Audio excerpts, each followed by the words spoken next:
So over the last few nights, we've looked at a number of brethren who struggled against doubt.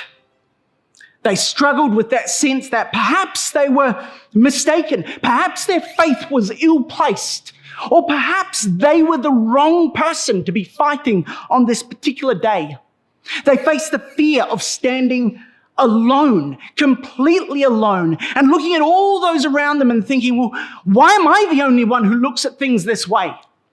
Why am I the only person who sees the problem that I see? Is the problem with me? I mean, the saying is, if one person says it, it's them. If everyone says it, it's you. So is it me?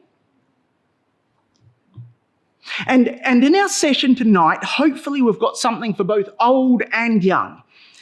For those who are newer to the faith, I think our story tonight gives us a starting place, almost a launching pad for a life of waging battle with giants. And for those of you who feel like the road has been terribly long, tonight I think maybe puts it in perspective. And it's an appeal to just keep struggling, brothers and sisters, and to hang in there no matter what. We've looked at David down there in the shadow. We've looked at the terrible fear that Nimrod would have put into all those around them. We've looked at Og, king of Bashan, a 13-foot horror slain in a subterranean cave. We've talked about Moses and David and all of those who fought the faithful, who fought the giants throughout the years. And look, we said at the beginning, giants may seem to be the stuff of childish stories, but it's fear, isn't it? That's what we're talking about. Fear is a giant that affects even the strongest of men and women. And there's a funny thing about fear. Fear, undefeated, never goes away.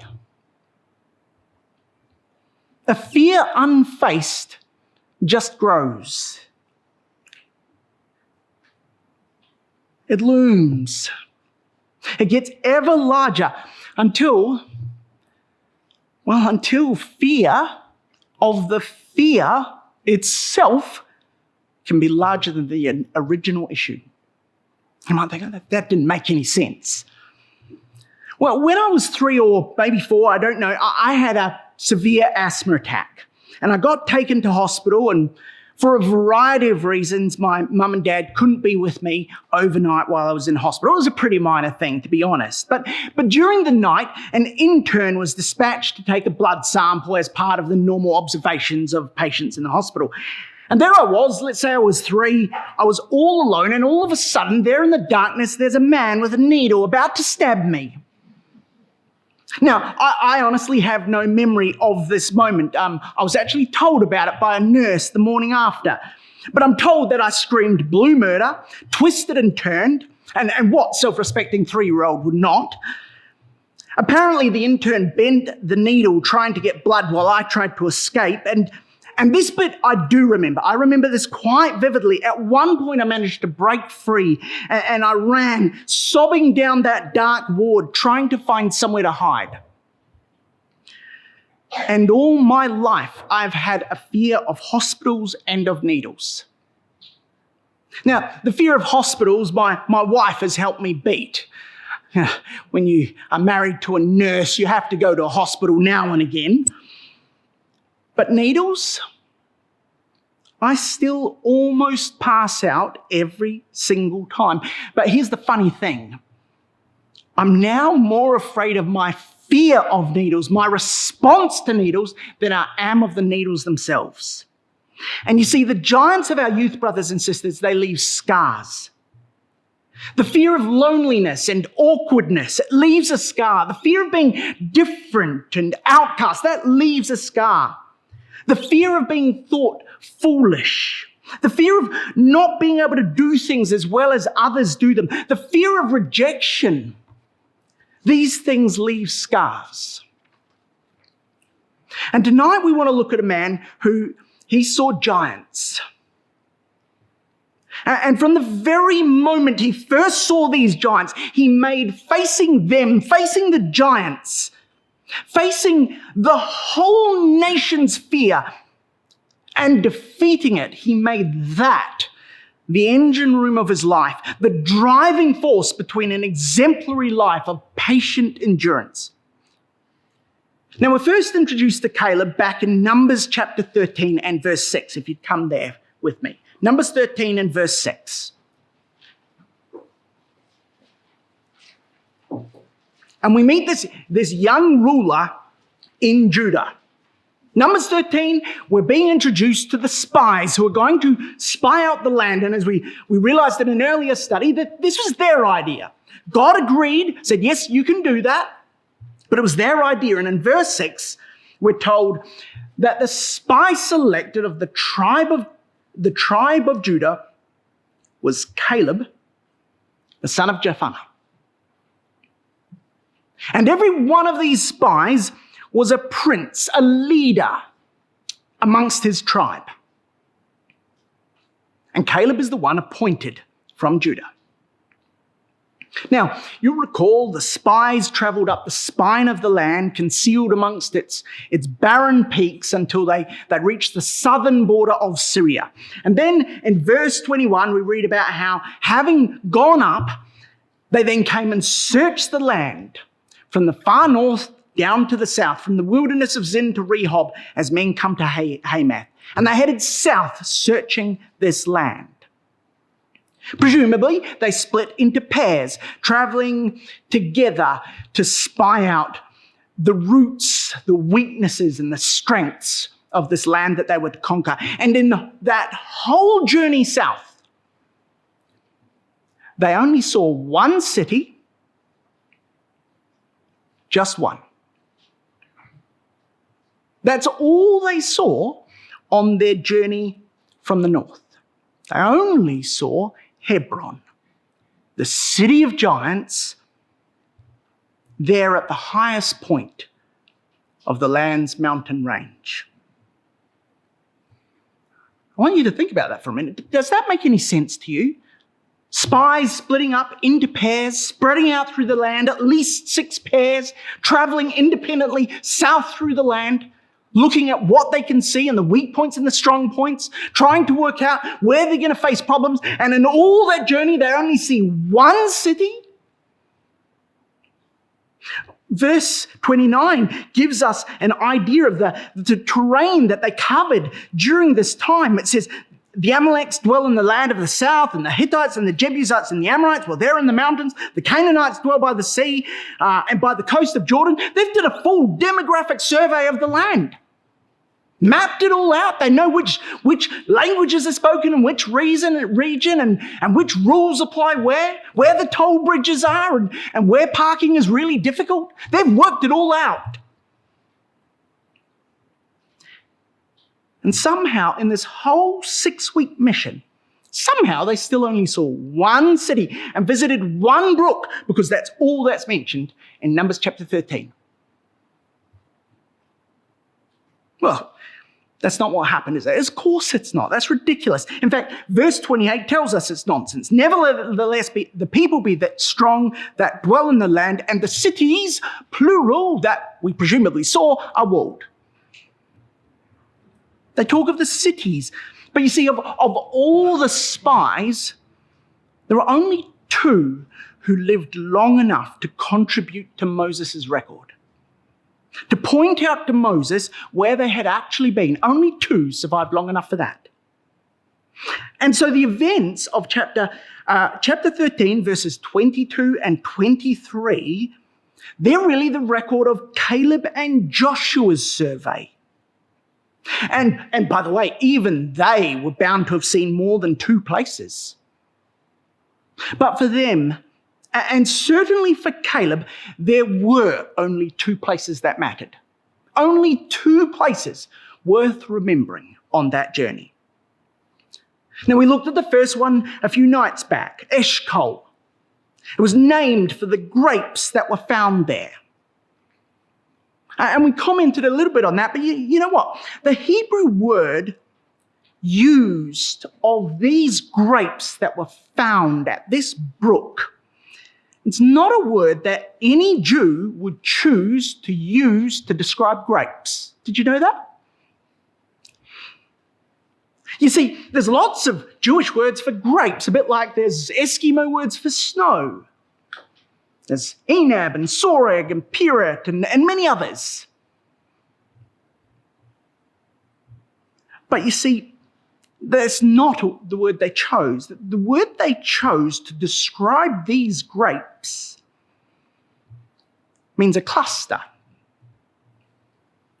Doesn't mean grapes at all, it just means a cluster. Now, of course, grapes come in clusters, but so do many other things. And I want you to think just for a minute how strange this is. They've gone to this place, they've found this enormous cluster of grapes, so big that they want to take it back as a demonstration that this land truly fulfills God's promise, a land flowing with milk and honey. And they say, we've found these grapes, we'll call this place Cluster. And you know, it would be a little bit like visiting Adelaide and being struck by the many churches of the city of Adelaide and declaring, Adelaide, you have many churches. I will name this city many.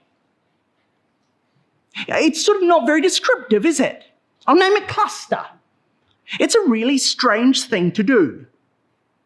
Because, well, that's not what they were thinking about, was it? The name these spies chose to label this particular place with and to name it by tells us what was on their mind. They were thinking about Eshcol, the Gentile believer in Abraham's army, the brother of Mamre, in whose fields, the fields of Mamre, Hebron lay. So why did Eshcol, the Gentile, and Hebron matter so much to Caleb that even though he toured the whole land, this was all he saw? And yes, I do think this was Caleb's train of thought that was focused on Eshcol and Hebron, and I think we'll see why as we go on. Well, to answer this question, we need to know a little bit more about this man, Caleb. Because Caleb's a little bit of an enigma.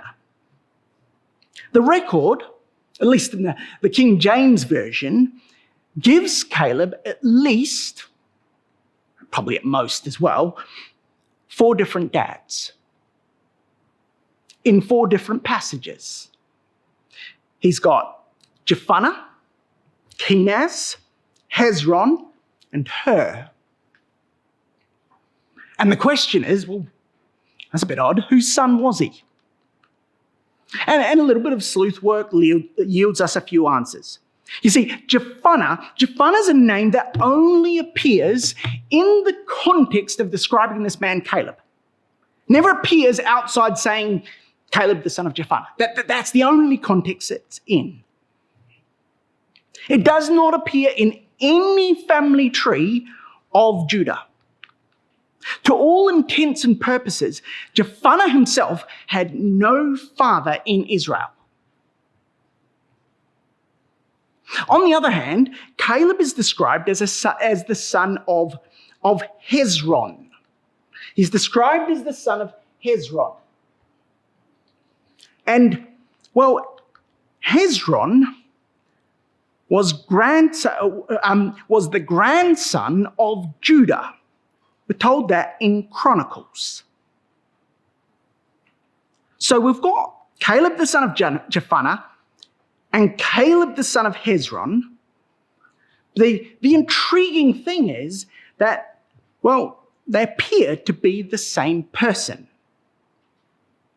And the reason these 2 men with 2 different fathers, we think they're the same person, is it just turns out that Caleb the son of Jephunneh has a daughter by the name of Achsah, and Caleb the son of Hebron has a daughter by the name of Achsah, and this daughter by the name of Achsah marries the same person, marries the same individual in the record. So how can this be?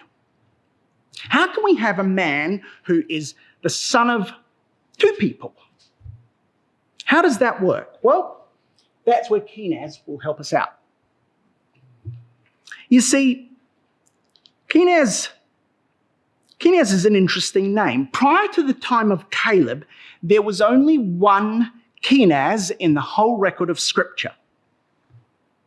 And he isn't a Jew. He's an Edomite.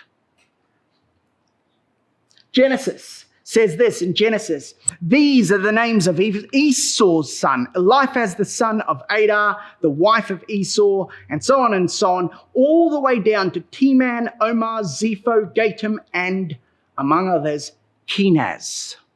That's the only time prior to this point that this name shows up.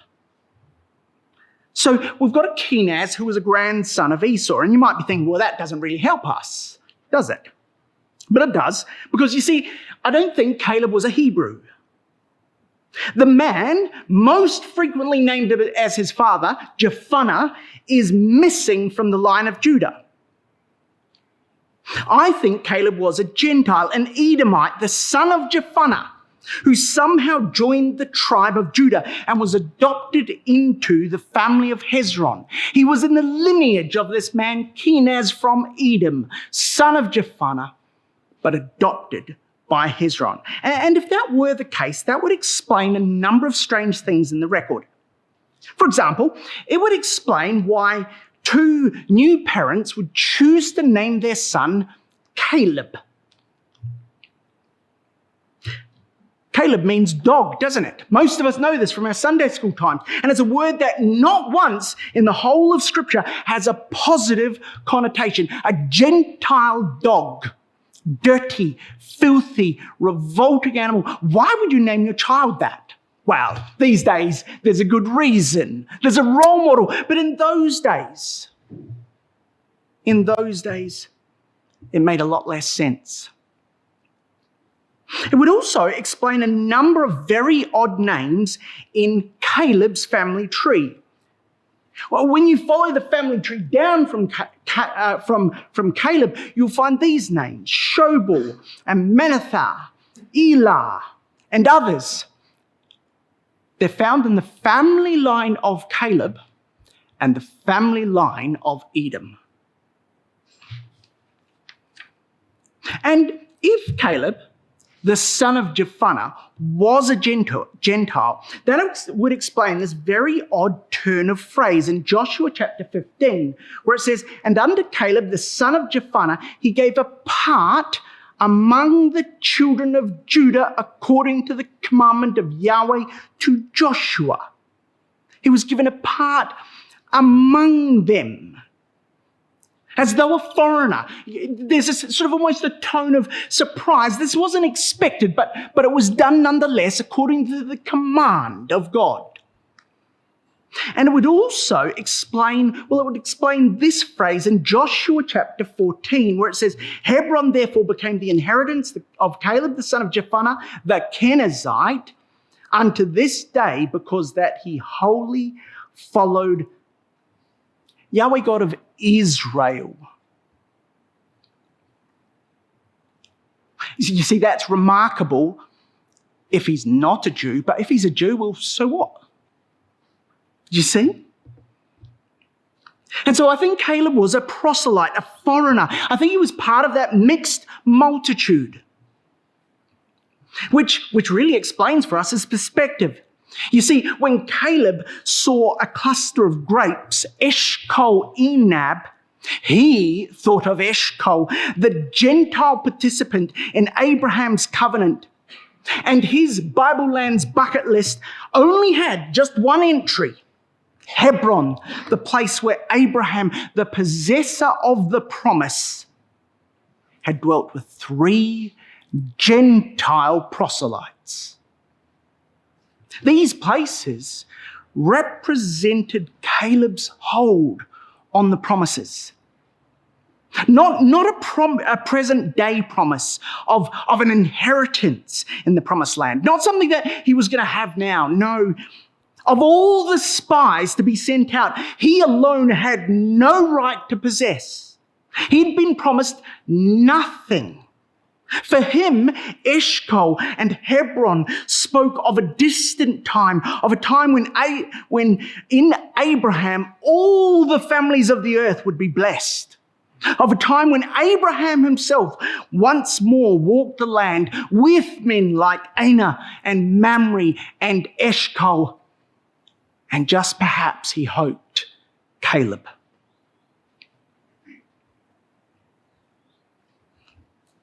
That a proselyte could be a leader in the tribe of Judah says a lot about Judah as a tribe, doesn't it? And it says a lot about Caleb as a man.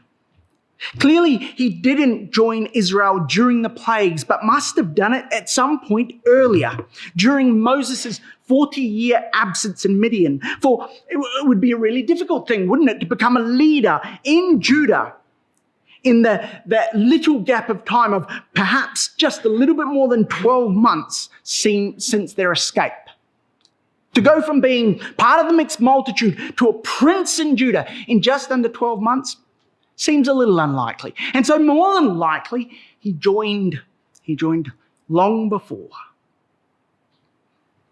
And as a spy, as he traveled the land, he saw the giants on Hebron's walls. Those giants were no less giants to him than they were to the other spies. They were no less fearsome. He didn't see those giants as any smaller than other people. Oh yeah, that's a common problem with the Edomite. They see everything small. It wasn't like that, was it? No, it was that he saw God as larger. That was the difference. The problem was no smaller for him. It was that God loomed larger in this man's life. Unlike the rest of the spies, the wonders of the 10 empire-crushing plagues, the Red Sea crossing with its towering walls of icy water and the footsteps that marched away ahead of them through the damp sand, the fire of Sinai twisting up and up and up, and that trumpet cry that went louder and louder, and the voice of words and the pillar of cloud, these things dwarf the giants in his mind. As he says in chapter 14, verse 9, he says, "Rebel ye not against Yahweh. Don't fear the people of the land, for they are as bread for us. Their defense is departed from them. The Lord is with us. Don't be afraid. God's with us. How could you be fearful when this God walks with us?" he says. Their defense is vanished. Their shade, they're hiding in the shadows, thinking that they can escape, but that is washed away in the brilliant light of the fire of Yahweh, he says. For Yahweh is with us. This was the launching point of a life of faith for this man. And it was going to be a long road. Come now, if you would, to the other end of Caleb's life, Come across now into Joshua chapter 14. We're jumping some 45 years here. 45 years. And we're going to look at in a minute at Caleb's recollection of his first sighting of Hebron. 45 years have now elapsed since he was first there, standing outside the walls of Hebron looking up. 45 years of faithful service in the ecclesia. Imagine what those 45 years had meant for this man. There were 38 years nursing a nation condemned to die in the wilderness. Just hours after his speech about fearing not, that whole nation was condemned by God to perish in the wilderness. And Caleb had to go with them to nurse them through their palliative period in the waste, howling, dreadful wilderness. 38 years of imprisonment there. And imagine what that meant when he already had his entry pass to the land. It had already been signed by God himself. In Numbers 14, verse 24, God had already said, Caleb will go into the land. And here he is for 38 years more, condemned to wander this dry, rocky, barren, lifeless hole. 38 years, caring for an ecclesia of brothers and sisters condemned by God. A holy nation, yeah. A royal nation of priests condemned by God. Their lives cut short, falling like leaves in a cold autumn wind. Dying while Caleb looked on and there was nothing he could do. And then there were 7 years of frenetic warfare supporting Joshua's campaigns in the land. Imagine what that meant. 7 years going out there to battle, to fight enemies when there's no one else your age. There's no one else there on the leaflet distribution. There's no one else there at the lecture your age. There's no one else your age at the outing. He was the second oldest warrior in the nation. And that's got to make you feel your age. What drove this man on? What compelled him to keep putting weary footstep after weary footstep for all those years? Well, Joshua chapter 4 and verse 7 starts to tell us, because Caleb says, 40 years old was I when Moses, the servant of Yahweh, sent me from Kadesh Barnea to spy out the land, and I brought him word again as it was in my heart. Joshua 14 verse 7. Verse 8. Nevertheless, my brothers, they that went up with me made the heart of the people to melt. But I wholly followed Yahweh my God, and Moses sware on that day, saying, surely the land wherein your feet have trodden shall be your inheritance and your children's forever, because you have wholly followed Yahweh my God. And now, behold, Yahweh has kept me alive, just as he said he would, these 45 years, even since Yahweh spake this word unto Moses, while the children of Israel wandered in the wilderness. And now, lo, I am this day 85 years old. He's telling us he was driven on by an event that had happened 45 years ago, by Moses' promise, as he says in verse 9. That's what drove him on. 45 years ago, he, Caleb, a Gentile, had been promised an inheritance. An inheritance. Which inheritance? Well, where the land he had trodden on, wasn't it? That was what he'd been promised. And you see, Caleb took this promise very, very literally. Verse 12, now therefore give me this mountain whereof Yahweh spoke in that day. Give it to me. He was very literal about that. Moses promised me the land I trod on, and I visited Hebron. On this very mountain, I stood on its slope. So Hebron, that's mine. And in taking this promise of Moses and of God's so very literally, and in heading to Hebron, Caleb was following an older example. Come back again to Genesis chapter 13. We've been back in Genesis before. Come again. Genesis 13, verse 14.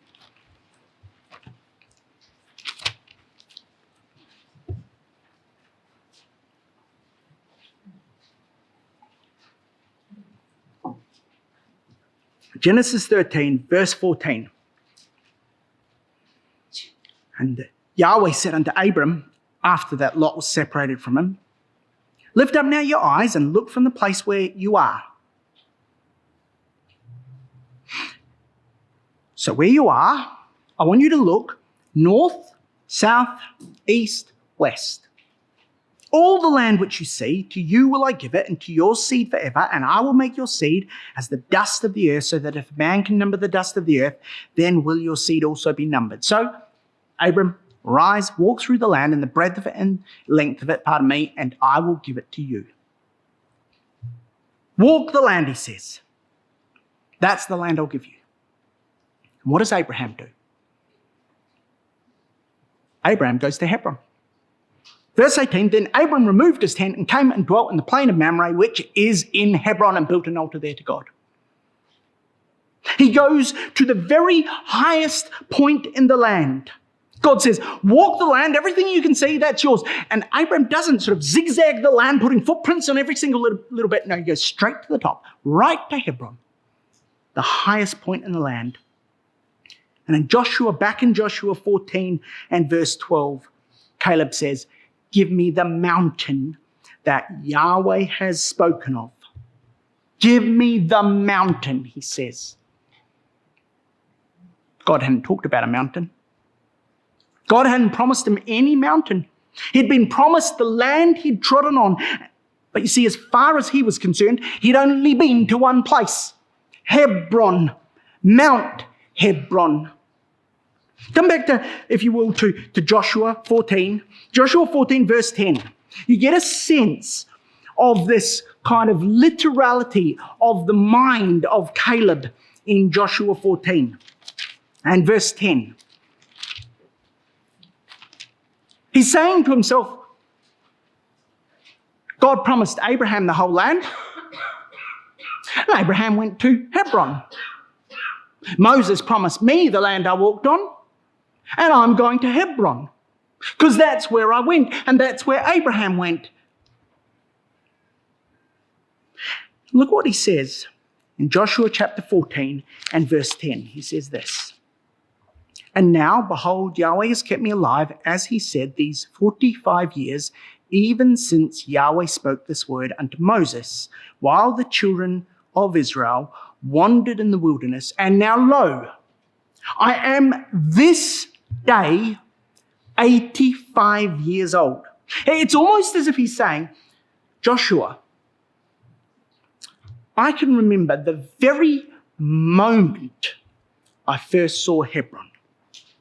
Do you know what, Joshua? It was 45 years ago today. I'll never forget it. And Moses told me the place where I stood I would get. Well, I stood there.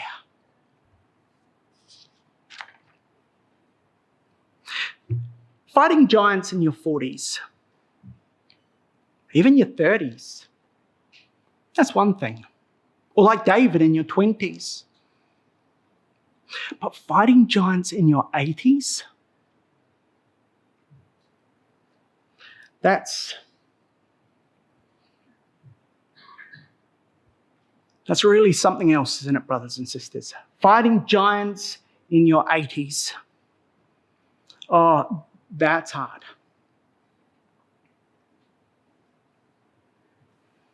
And Caleb recognized that. In verse 12, he says, now therefore give me this mountain whereof Yahweh spoke in that day, for you heard in that day how the Anakims were there, and that the cities were great and fenced. If so be, Yahweh will be with me, then I will be able to drive them out, as Yahweh said. You see, here's an 85-year-old man, and he's lived long enough to learn that he has complete confidence in God's ability, but not in his own. There's no bravado here. He's not saying, yep, I still got it, just let me at him. That's not this man. No, there's no self-confidence here, but an absolute confidence in the Father. And there's also, and this is really important, there's no false humility either.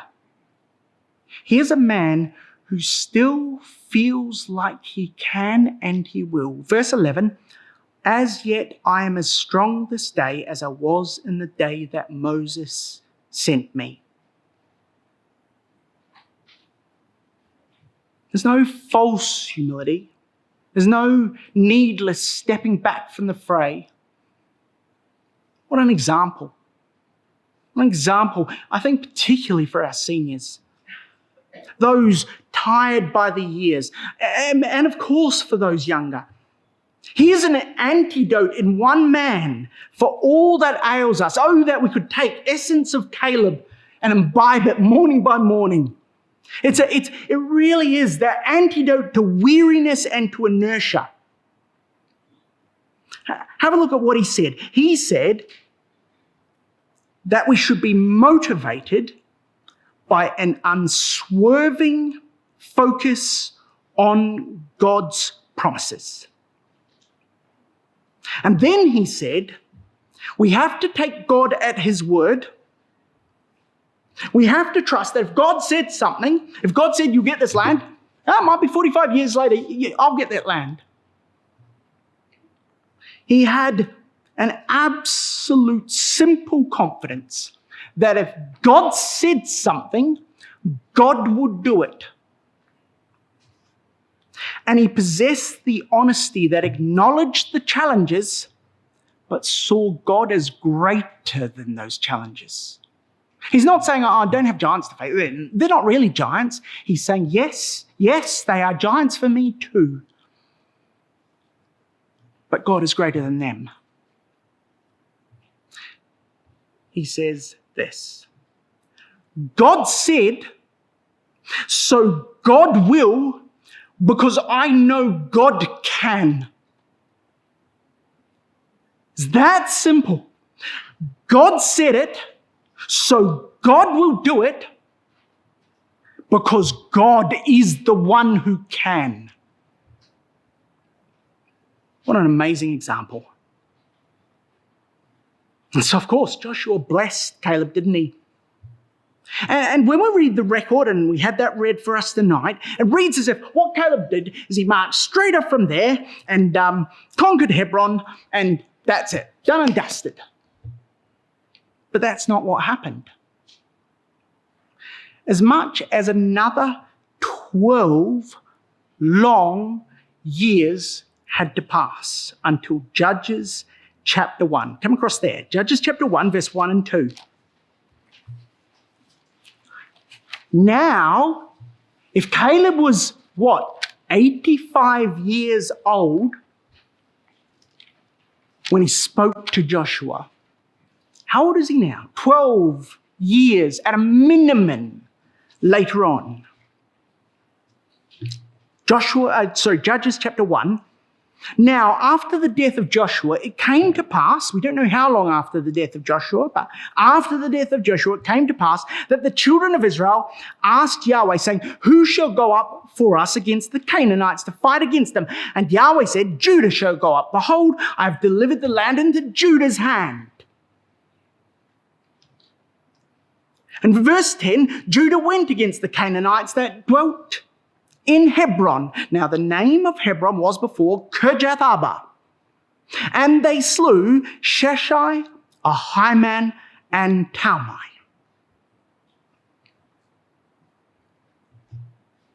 Caleb had seen the effect of these three giants on the nation. Years before, it was these three immense men standing on the battlements of Hebron that had cast so much fear and doubt into the minds of all Israel that the whole generation was condemned. But now Caleb is able to motivate the whole tribe, his adopted tribe, to join him in taking Caleb. His example and his passion as an older brother pulled all the younger brethren along with him, that they took Hebron together. Now, Hebron, in addition to being a fortified mountaintop stronghold, was, as we know, the home of the Anakim.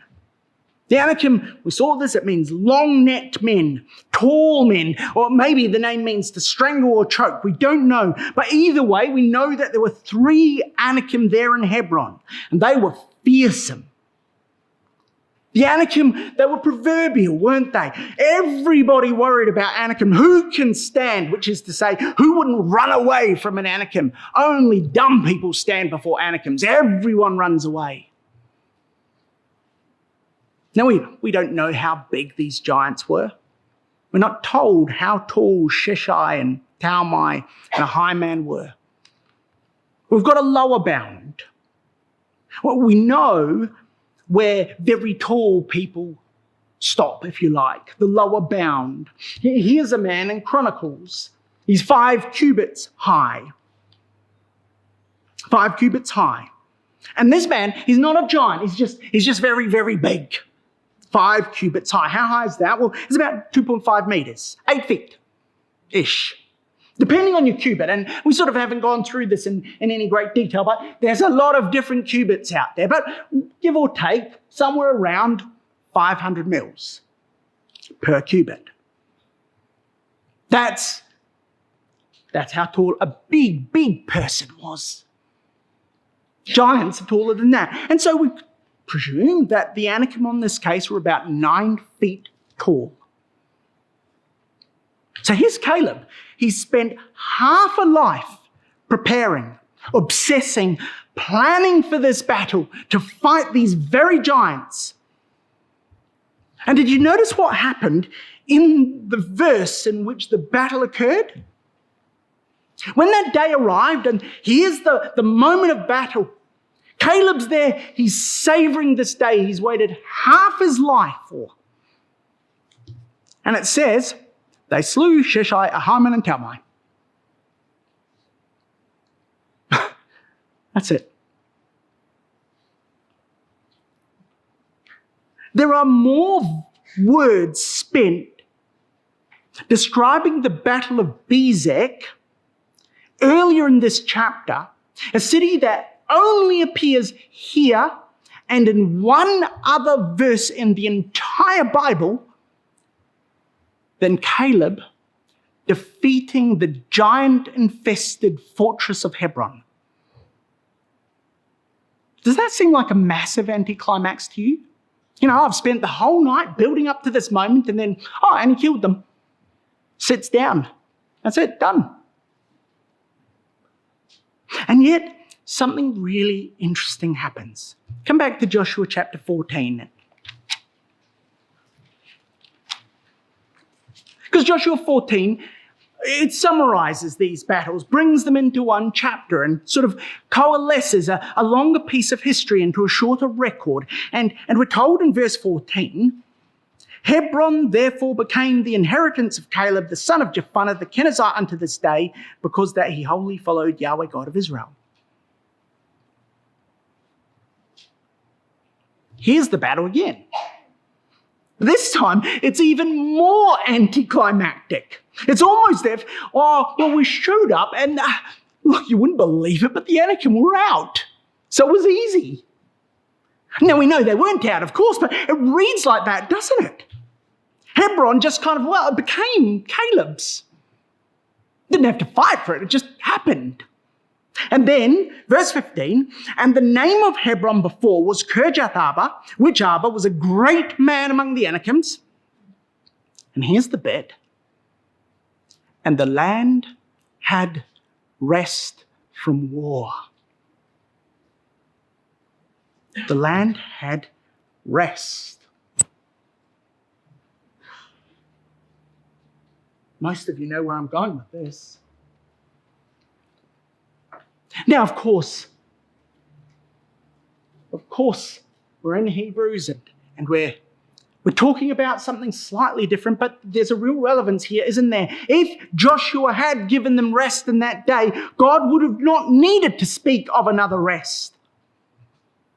It's telling us that the rest of the time of Joshua wasn't the fulfillment of the rest that was spoken of, not that ideal, perfect rest that we wait for, but nonetheless, it's also telling us that the rest in the time of Joshua was typical of the kingdom. It lets us know that this phrase here in verse 15 describes a period that served as a taste of the kingdom. God's people at peace in the promised land. So when did that rest arrive? When did that taste of the kingdom finally happen? Well, it was as soon as the nation had faced the giants. As soon as we face our fear, the nation had rest. You might be thinking, oh, seems like a bit of a stretch, Dan. Come back to Joshua 11.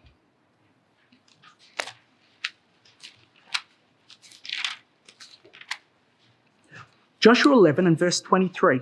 And again, here we've got a bit of a summary chapter where a whole lot of the history is being compressed.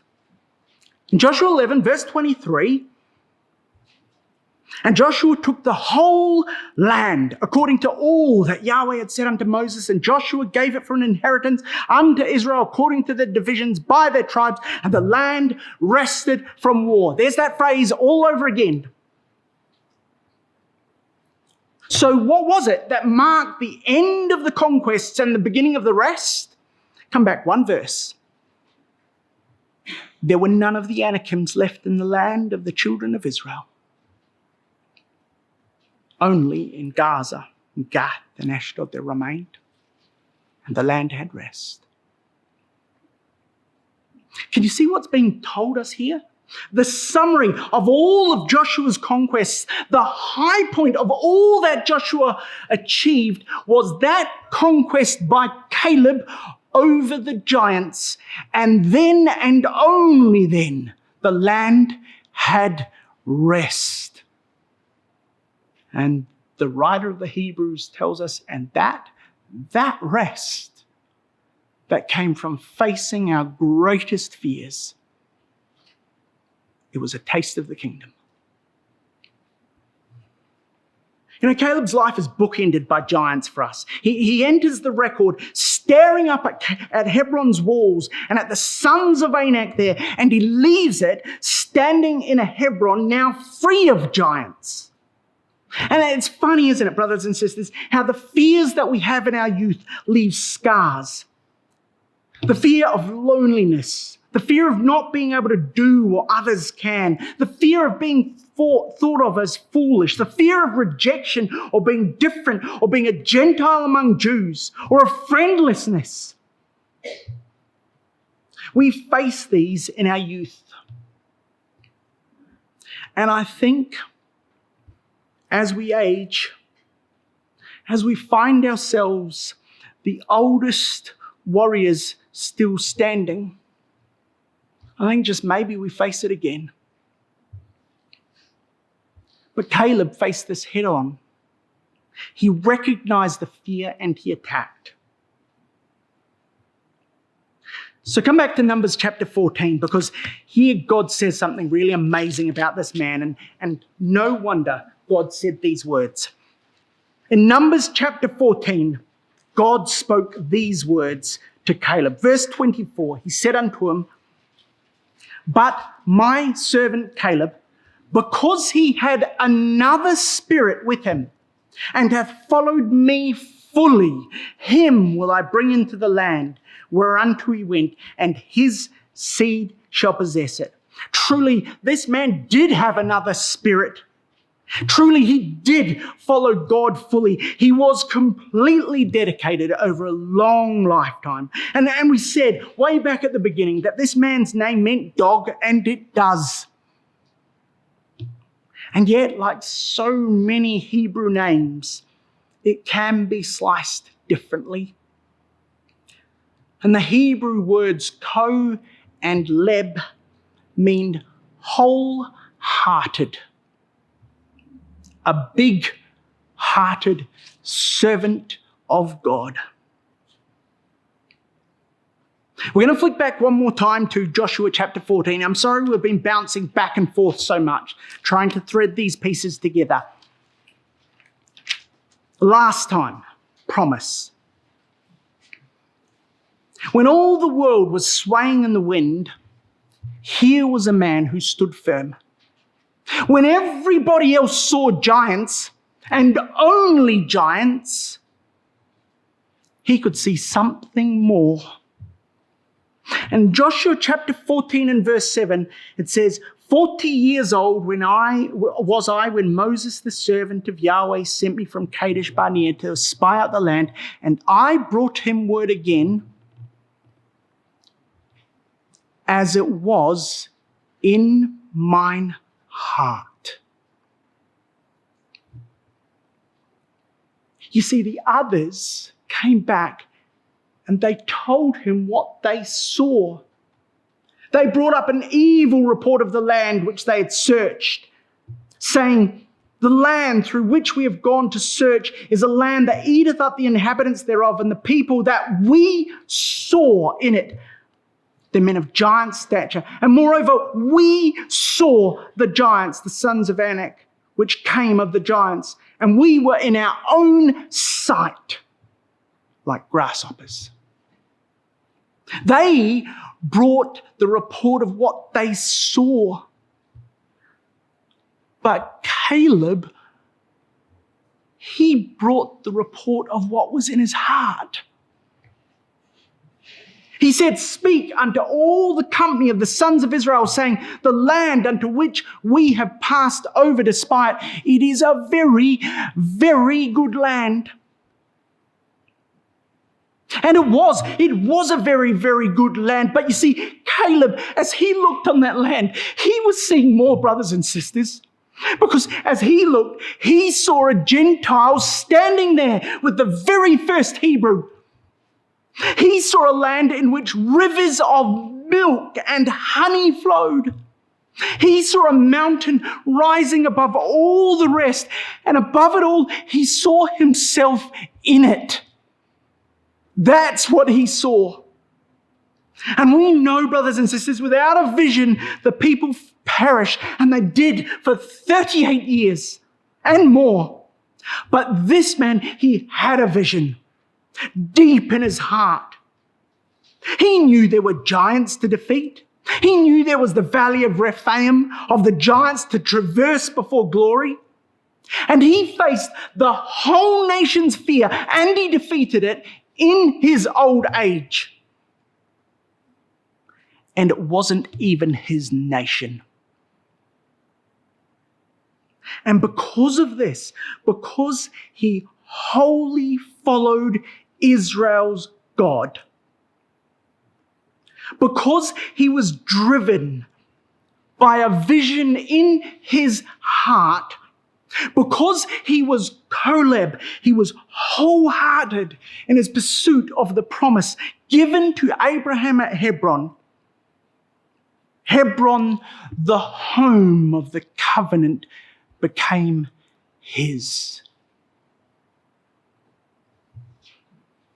And in the kingdom, you and I believe, will be witness to one of history's most delicious and beautiful ironies.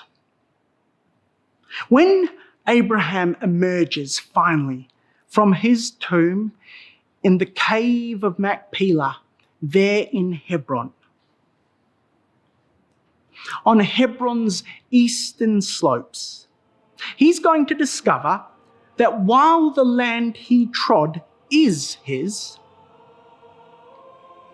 the mountain in which his promise was received, the very place he will be standing on at that moment in time, belongs to a Kenizzite, Caleb, the wholehearted servant of the Lord.